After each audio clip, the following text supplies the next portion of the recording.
Mr. Thakur, tell the world what's happening. Why should the world care?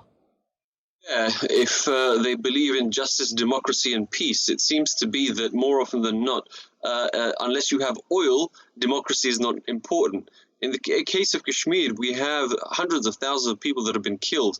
And that's just in the last 30, 40 years. If we go back to 1947, since the partition, that itself, we had to more than 250,000 people that were massacred.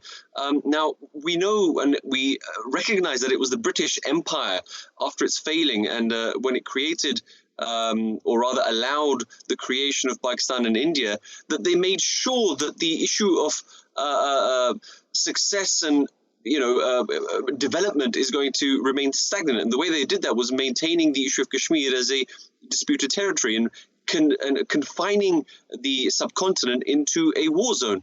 And if the world wants to see peace in the subcontinent, if the world wants to see prosperity in the subcontinent, the path is always going to be through Kashmir. We have the issues such as the human rights violations. We have Genocide Watch that issued an alert. We know about the rapes and the victims of torture. We know about the enforced disappearances, the mass graves. I mean, these are crimes against humanity, war crimes, ethnic cleansing, genocide, and now we're seeing demographic change. And we hear from the world community that these things will never happen again. We talk about Srebrenica, we talk about the Holocaust, we talk about the Rohingya even, and we even talk about Rwanda.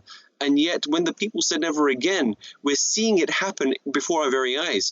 And it's not just the Hitler ideology that they're inspired by. We saw when it happened with Mussolini and Stalin that the world let it go out of hand for far too long before they intervened. And by then, billions of people had died and disappeared. And in the case of Kashmir, we're seeing exactly the same thing. Now, people may see the last 70 years as something that's tragic, but with the BJP government, sponsored and backed by the RSS, a terrorist organization, we are going to see something even worse in the future.